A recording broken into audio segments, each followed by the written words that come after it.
अस्सलाम वालेकुम। मैं उम्मीद करता हूँ आप सब खैरियत से होंगे और आपका अच्छा वक़्त गुज़र रहा होगा। जैसा कि आप जानते हैं कि हमने गुज़िश्ता लेक्चर्स के अंदर लेसन नंबर 1 बटन बटन ख़त्म किया था। इसमें हमने ट्रांसलेशन एक्चुअली उसमें आप कह सकते हैं एमसीक्यूज़ और उसके बाद शॉर्ट क्वेश्चंस किए थे। तो अब ऐसा है कि एप्लीकेशंस का फ़ॉर्मेट जो है मैं आपको समझाना चाहता हूँ कि एप्लीकेशन का फ़ॉर्मेट बेसिकली क्या होता है, ठीक है जी? और उसके अलावा आपको जो क्वेश्चन नंबर 5 जो कि आपके बोर्ड के एग्ज़ाम्स के अंदर होता है, वो आपसे जो अक्सर पूछा जाता है, तो उसमें आपको उसको किस तरह से अटेम्प्ट करना है और वो क्या क्वेश्चंस के हवाले से पूछा जाता है। यानी क्वेश्चन नंबर 5 आपको प्रॉपर जो है, उसकी तमाम आपको एक्सप्लेनेशन इस लेक्चर में दी जाएगी। आपको पता है कि क्वेश्चन नंबर 5 10 मार्क्स का होता है, जैसा कि मैंने अपने गुज़िश्ता जो फर्स्ट लेक्चर था, उसमें मैंने आपको बताया था कि जो है 10 नंबर का आपको एक एप्लीकेशन लिखनी पड़ेगी। इस एप्लीकेशन के अंदर आपने क्या लिखना है, वो क्या है, जैसा कि आप जानते हैं कि बचपन से आप मैट्रिक तक ये एप्लीकेशन करते आए हैं। तो इसमें क्या है, write an application to your principal asking him leave for 1 week.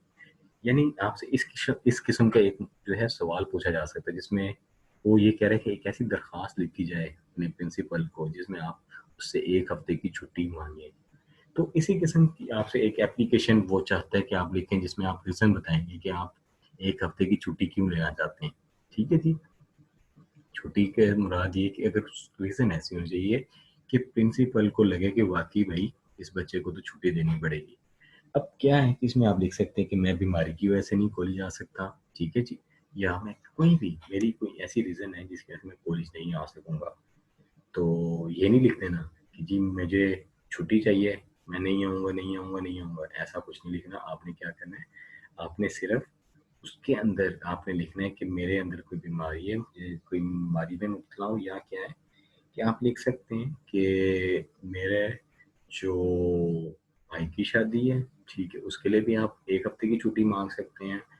तो आप किसी भी प्रॉपर रीज़न, यानी ऐसी रीज़न हो, अगर गलत रीज़न लिखेंगे तो बच्चे आपके मार्क्स की कटौती की जाएगी, तो आपने इस चीज़ का ख्याल रखना है। इसके बाद हम जो है वो लिख देते हैं, write an application to your principal requesting him for readmission. अब यहाँ पर आपसे क्वेश्चन नंबर 5 है, जैसा कि आपको पता है बोर्ड के पेपर्स के अंदर अक्सर पूछा जा सकता है ये भी, कि आपको रीएडमिशन के लिए दरख्वास्त लिखनी है। रीएडमिशन यानी दोबारा से एडमिशन, रीएडमिशन, ठीक है? तो दोबारा से एडमिशन लेना है, तो क्या मतलब दरख्वास्त लिखेंगे आप, यकीनी तौर पे आप समझिए, आप लिखेंगे कि जी मैं जो है 14-15 दिन बीमार रहा, इसी वजह से मैं कॉलेज नहीं आ सका, ठीक है जी। तो क्या है कि मेरा नाम काट दिया गया और अब मैं चाहता हूँ कि मुझे दोबारा से रीएडमिशन दिया जाए, यानी दोबारा से मुझे एडमिशन दिया जाए। ठीक है जी, फॉलो कर रहे हैं? अच्छा जी। तो अब ये है कि रीएडमिशन कब नौयत होती है? आमतौर पे जैसे आप किसी कॉलेज जाते हैं, ठीक है? क्या हुआ कि आपको छुट्टियाँ करनी पड़ गई, आपका नाम कट जाता है, तो उसकी वजह से आप एक दरख्वास्त लिखते हैं कि जी मैं जो हूँ बहुत अच्छा स्टूडेंट हूँ, मैं बहुत पढ़ने वाला स्टूडेंट हूँ, ठीक है? और अब क्या है कि मुझे दोबारा से एडमिशन चाहिए इस कॉलेज के अंदर, और ये है कि मेरा तालीम के लिए कॉलेज बहुत ज़रूरी है, तो और मुझे इसको ये कॉलेज बहुत प्यार है इस कॉलेज से, तो आप इसमें लिखेंगे ये तमाम चीज़ें। उसके बाद आप रीएडमिशन के बाद हम जो है अगली जो एप्लीकेशन जो अक्सर आपके बोर्ड एग्ज़ाम्स में आ जाती है, वो होती है write an application to your principal for the change of subject. कभी ऐसा होता है, जैसे आप मैट्रिक से अपने एफएससी के अंदर एडमिशन लिया आपने, तो अक्सर एक सवाल पूछा जाता है कि जी जो आपको सब्जेक्ट्स जो हैं आपने जो चूज़ किए वो आपको क्या पसंद है? तो अक्सर बच्चे जो है वो अपनी विलिंगली एक सब्जेक्ट्स रखते हैं, लेकिन कभी-कभार क्या होता है कि जो घर की तरफ से प्रेशर दिया जाता है, इसकी वजह से हमें वो जो है सब्जेक्ट चूज़ करने पड़ते हैं। ऐसी सूरत में क्या होता है कि हमें जो है वो सब्जेक्ट्स चेंज के लिए हमें जो है वो दरख्वास्त देनी पड़ती है। हम जब उस सब्जेक्ट के अंदर नहीं चल पाते तो हम अपने प्रिंसिपल को दरख्वास्त लिखते हैं कि जी, ये तो मेरे एक अंकल थे, उन्होंने मेरे पल्ले बाँध दी, ठीक है? अब आप मेहरबानी करें कि जो है मुझसे ये सब्जेक्ट से जान छुड़वाएँ। जैसे आप इसमें लिखते हैं, इसमें आप लिखते हैं कि जी, मेरा इंटरेस्ट जो है वो मैथ्स की तरफ था, जबकि मेरे वालिदैन का या मेरे अंकल का, उन्होंने मुझे सजेशन दी थी कि आप बायो पढ़ें। तो अब क्या है कि चूँकि मैं अपने पिछले टेस्ट के अंदर काफ़ी पुअर परफ़ॉर्मेंस शो कर रहा हूँ इस सब्जेक्ट के अंदर, तो मैं चाहूँगा कि जो है मैं अपने आप को मैथ के अंदर जो है वो अपने आप को चेंज कर लूँ, ठीक है? ताकि मेरी स्टडी का हर्ज ना हो और मेरा फ्यूचर बर्बाद ना हो। तो ये तमाम बात आप इसमें करेंगे, ठीक है जी? और नेक्स्ट एप्लीकेशन जो मैं आपसे डिस्कस करूँगा वो है करैक्टर सर्टिफिकेट। यानी write an application to the principal for the character certificate. अब कैसे है कि आप पॉली से पास आउट हो गए हैं, 2 साल गुज़ार लिए हैं एफएससी के, उसके बाद आप यूनिवर्सिटी में एडमिशन ले रहे हैं, तो वहाँ पर आपको करैक्टर सर्टिफिकेट की ज़रूरत है।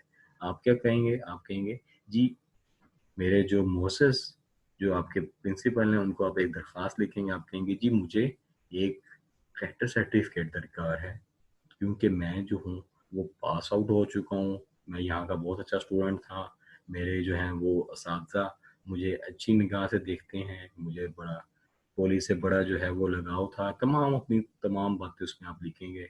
उसके बाद आप एंड पे थोड़ी-सी बात करेंगे, क्योंकि मैं अब इस फ़लाँ यूनिवर्सिटी का हिस्सा बनने जा रहा हूँ और वहाँ पे एडमिशन लेने के लिए मुझे करैक्टर सर्टिफिकेट की बहुत ज़्यादा ज़रूरत है, तो इस वजह से आप मुझे करैक्टर सर्टिफिकेट दे दें। ठीक है जी? उसके बाद आप लिखेंगे write an application to your principal for the college leaving certificate. अब यहाँ पे क्या है, अब आप एप्लीकेशन लिख रहे हैं अपने प्रिंसिपल को, क्यों? क्योंकि आप कॉलेज छोड़ने जा रहे हैं। कॉलेज छोड़ने सूरत में जा रहे हैं कि आपको क्या है कि आपको पता चलता है कि आपके वालिद साहब का किसी दूसरे शहर में ट्रांसफ़र कर दिया गया है। अब उनकी वजह से आपकी पूरी फैमिली जो है वो एक शहर से दूसरे शहर शिफ्ट हो रही है। तो अब इस शिफ्टिंग के अंदर क्या होगा, सबसे पहले आपको जो है वो एक दरख्वास्त लिखनी पड़ेगी कॉलेज के अंदर कि मुझे एक ऐसा कॉलेज लिविंग सर्टिफिकेट दे दिया जाए, ताकि उन जो आगे जो दूसरे शहर के कॉलेज वालों को पता चले कि जी मैं यहाँ से पढ़ता रहा हूँ, ठीक है? और उसकी सूरत में वो मुझे एडमिशन दे दें। तो इस एडमिशन जो दूसरे शहर में जाके दूसरे कॉलेज में लेने के लिए आपको चाहिए वो है कॉलेज लिविंग सर्टिफिकेट, ठीक है जी? तो आप ये अपने प्रिंसिपल को आप कहेंगे जी मुझे कॉलेज लिविंग सर्टिफिकेट दे दीजिए। इसी तरह कभी-कभार क्या होता है कि भाइयों की शादियाँ आ जाती हैं तो हमें दरख्वास्त लिखनी पड़ती है। तो आपको हम क्या है कि हम दरख्वास्त लिखेंगे कि भाई की शादी है, ठीक है जी? तो मुझे 1 हफ्ते की छुट्टी दे दें, सही है ना? तो चलें, अगर आप चाहें तो 3 दिन की भी ले सकते हैं, आपकी अपनी मर्ज़ी। लेकिन क्या है कि इसमें आपने बताना है कि भाई की शादी है, ठीक है? जिसकी वजह से मैं कॉलेज नहीं आ पाऊँगा। तो ये है कि मुझे 3 दिन या 1 हफ्ते की जितनी आपको पसंद हो आप छुट्टियाँ ले लें, ठीक है जी? उसके बाद हम जो देखते हैं वो है write an application to your principal for remission of fine. यहाँ पर क्या है कि रिमिशन का क्या मीनिंग है? रिमिशन का मीनिंग है किसी चीज़ को कैंसल कर दिया जाना, यानी खात्मा कर दिया जाना, किसी चीज़ को काट दिया जाना। अब यहाँ पर आप लिखते हैं कि कभी ऐसा होता है जैसे लाइब्रेरी से आप एक बुक लेते हैं, बुक लेने के बाद क्या होता है कि बुक को वापसी की 15 तारीख आपसे गुजर जाती है, 15 दिन के जो एक वो जो महीना मुद्दत दी जाती है वो गुजर जाती है। अब क्या है कि आप चाहेंगे कि फाइन ना देना पड़े, तो आप क्या करते हैं कि आप बताते हैं कि मैं किस वजह से कॉलेज नहीं आया। अगर 15 दिन तक आप कॉलेज भी नहीं आए बाय चांस, तो क्या होता है कि आपके ऊपर फाइन दे दिया जाता है। अब कोई आपके पास ठोस रीज़न है, आपको पता है कि आप किसी वजह से कॉलेज नहीं आ सके, तो आप बताएँगे प्रिंसिपल को कि जी मैं इस वजह से मैं कॉलेज नहीं आ सका। तो मुझे जो है वो मेरा फाइन काट दिया जाए। इसके बाद नेक्स्ट जो हमारे पास एप्लीकेशन है वो है फॉर द फी कंसेशन, यानी फीस को कम किया जाए। कंसेशन मतलब कम करना, ठीक है? तो अब ये है कि आप अपने प्रिंसिपल को एक दरख्वास्त लिखते हैं, आप कहते हैं जी क्योंकि ऐसा है कि मैं बहुत गरीब घराने से ताल्लुक़ रखता हूँ, ठीक है?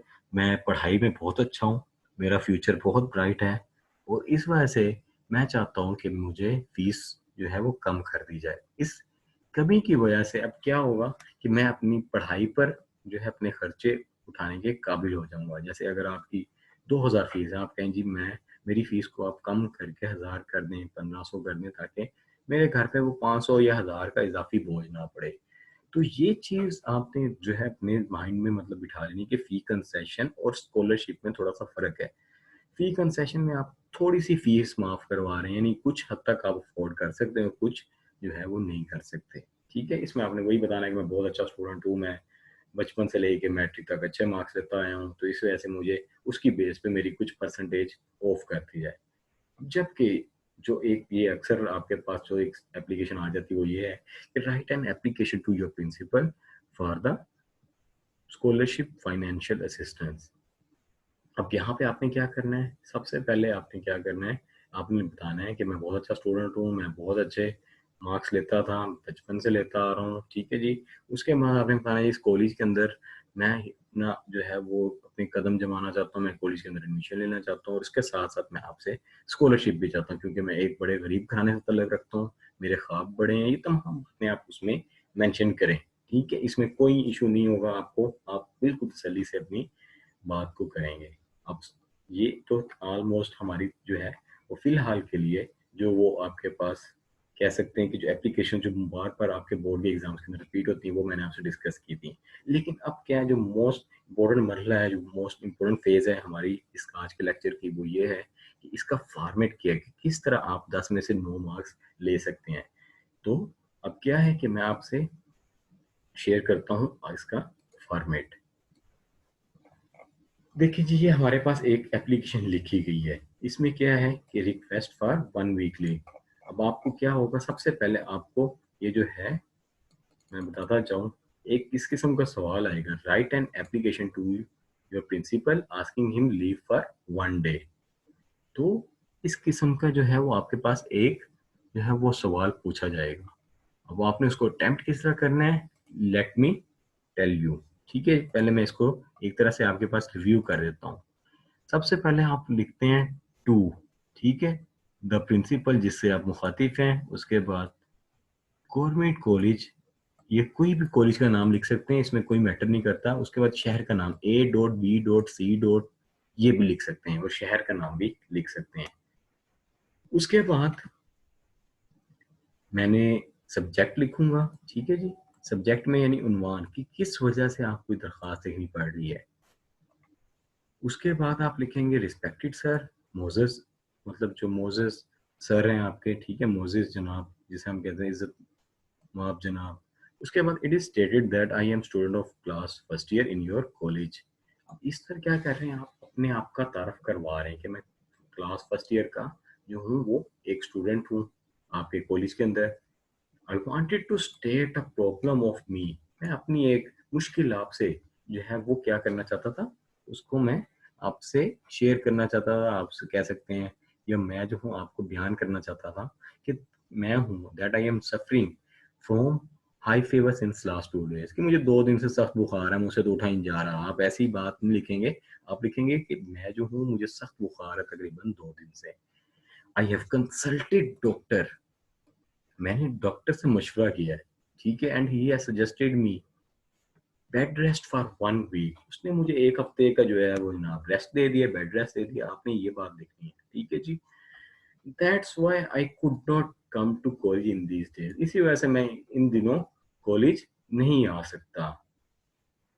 इसके बाद आप लिखेंगे my medical certificates are attached with my application, यानी इस दरख्वास्त के साथ मैंने मेडिकल सर्टिफिकेट्स भी जो है वो जोड़ दिए हैं ताकि इन केस आपको लगे कि मैं कोई फेक बातें कर रहा हूँ, ठीक है, मैं कोई झूठी बात कर रहा हूँ, तो मतलब इसी वाले से मतलब मेडिकल सर्टिफिकेट्स हैं आपके मतलब एश्योरेंस के लिए, यानी आपकी यकीन दहानी के लिए।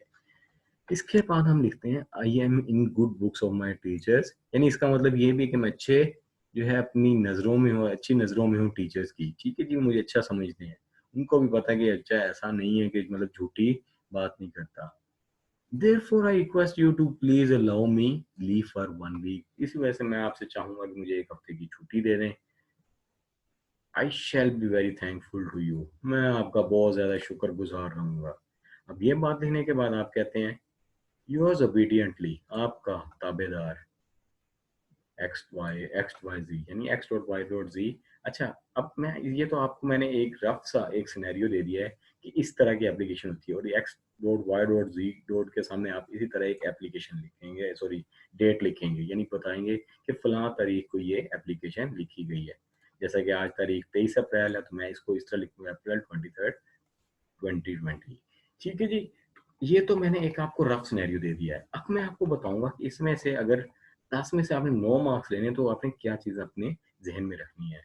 तो मैं इसमें सबसे पहले जो है आपको इसका एक दोबारा से फॉर्मेट अच्छी तरह से आपको दिखाना चाहूंगा। तो मैं आपसे एक सेकंड में ये चीज शेयर करता हूँ। अच्छा जी, अब आपको जैसा कि आपके सामने ये शो हो रहा है एक स्क्रीन के ऊपर आपके, इसको जरा फोन थोड़ा सा बढ़ा लो। अच्छा जी, उसके बाद हम क्या करेंगे, सबसे पहले हम लिखेंगे 2। ठीक है जी, जब भी आपने एप्लीकेशन अटेम्प्ट करनी है आपने सबसे पहले क्या लिखना है, 2। उसके अलावा आपके जब आप अगर अपने पेपर के अंदर कर रहे हैं अटेम्प्ट, तो आप क्वेश्चन नंबर 5, ठीक है जी, आप इस तरह लिख देंगे फुल स्टॉप मार्कर से। उसके बाद आप पेन से लिखेंगे 2 दी प्रिंसिपल। ठीक है जी, और उसके बाद आप लिखेंगे government college A dot B dot C dot. इस तमाम मरहले का एक नंबर है। ठीक है जी, ये तमाम मरहला हमारे पास एक नंबर का है। तो क्या है कि इस चीज में आप देखेंगे कि 2 के बाद हमने कोमा लगाना है, बी के बाद जो है हमने प्रिंसिपल लिखना है, और प्रिंसिपल का पी कैपिटल लिखना है, और प्रिंसिपल के स्पेलिंग आपके जो है एक तो आपके पेपर के अंदर ये सवाल के अंदर भी लिखे होंगे, और उसके अलावा आपको खुद भी इस चीज को जहन में रखना है, ये प्रिंसिपल इस प्रिंसिपल से डिफरेंट है जो मैं इसके आगे लिख रहा हूँ। ठीक है जी, ये प्रिंसिपल होता है कानून, जबकि ये प्रिंसिपल होता है कोई सरबराह। ठीक है जी, जो आपके इदारे का सरबराह होता है। लेकिन ये प्रिंसिपल अगर कुछ बच्चे जो कि अक्सर गलत लिख देते हैं, वो बिल्कुल गलत है, और इसकी वजह से आपका ये जो एक नंबर में से हमेशा कभी आधा भी इस नंबर में से आ जाता है। ठीक है जी, आधा मार्क्स भी आ जाता है। तो अगर सिर्फ इस किस्म की गलतियों को आप अगर रेज करेंगे तो इंशाल्लाह आपका एक नंबर यहाँ से पक्का हो जाएगा। इसी तरह ये तमाम लिखने के बाद आप इस दरखास्त के अंदर थोड़ी सी खूबसूरती बनाने के लिए आप लिखेंगे सब्जेक्ट। सब्जेक्ट के साथ आप लिखेंगे रिक्वेस्ट फॉर, सपोज अब आपने रिक्वेस्ट करनी है। ठीक है जी, रिक्वेस्ट किस चीज़ की करेंगे, चलें जैसा कि मैंने लास्ट एप्लीकेशन में बताया 1 वीक लीव। ठीक है जी, ये आप इसके अंदर एक हफ्ते की छुट्टी जा रहे हैं, तो आप 1 वीक लीव लिख दें। ठीक है जी, उसके बाद हम क्या करेंगे, हमने जाहिर सी बात है जो आपके पास जिस बंदे को आप ये दरख्वास्त लिखने जा रहे हैं वो आपके लिए बड़ी इज्जत रखता है, तो आप लिखेंगे रिस्पेक्टेड सर। ठीक है, रिस्पेक्टेड भी रिस्पेक्टेड का आर बड़ा लिखेंगे, इसी तरह सर का भी एस बड़ा लिखेंगे। रिस्पेक्टेड सर के बाद आप लगाएंगे कोमा, कोमे के बाद आप लगाएंगे अगली लाइन में लिखेंगे इट स्टेटेड, ये बयान किया जाता है that I student of class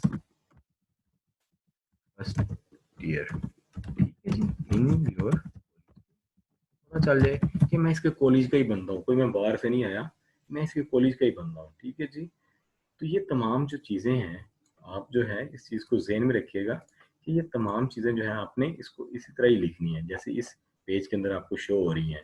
आपने इसी तरह, यानी इसको मैं स्टार्ट से फिर भी बताता जाऊँ कि जो इसको लेफ्ट साइड पे लिखना है, अक्सर बच्चे राइट साइड पे लिखते हैं, उससे हर्ज तो कुछ नहीं है, लेकिन जो इसकी खूबसूरती है वो इसके लेफ्ट साइड पे लिखने से ही है। तो आपने इस चीज़ का ध्यान रखना है। तो इसके बाद मैं इसके बाद आपको बताता चलूँ, जब आपने इसके इन लाइंस के अंदर आपने बताना है कि क्या रीज़न है कि जिसकी वजह से आप एक हफ्ते तक कॉलेज नहीं आएंगे। तो उसमें आप सबसे पहले बताएंगे कि आप उसके कॉलेज के एक हिस्से हैं, यानी कॉलेज में फर्स्ट ईयर के स्टूडेंट हैं। ठीक है जी, तो प्रिंसिपल को क्योंकि आप ये बताना चाहते हैं, प्रिंसिपल साहब जो भी होंगे आपके, उनको आपने बताना कि जिस रीज़न है, ठीक है, क्योंकि मैं इसके कॉलेज का एक हिस्सा हूँ और मुझे भी यानी कोई इशू है जिस इशू की वजह से मैंने आपको एप्लीकेशन लिखी। अब आप लिखेंगे कि I wanted to share that I have been suffering from high fever since last day। अब आपने बताया कि जी मैं गुज़िश्ता एक दिन से, ठीक है, बड़े सख्त बुखार में मुब्तला हूँ।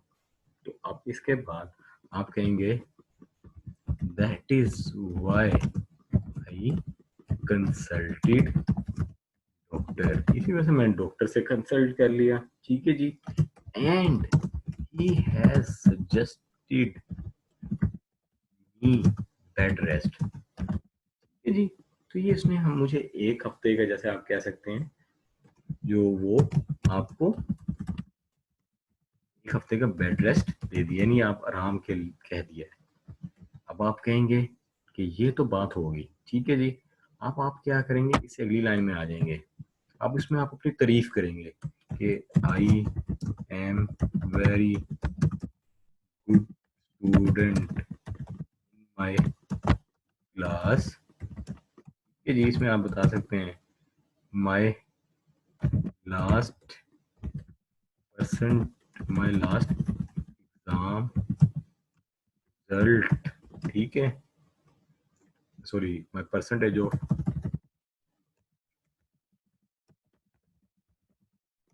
लास्ट एग्जाम रिजल्ट वाज, ठीक है। इसमें आप कुछ भी बता सकते हैं, 86%, जैसे आप लिख सकते हैं कि मेरी 86% थी जो परसेंटेज थी लास्ट एग्जाम रिजल्ट में।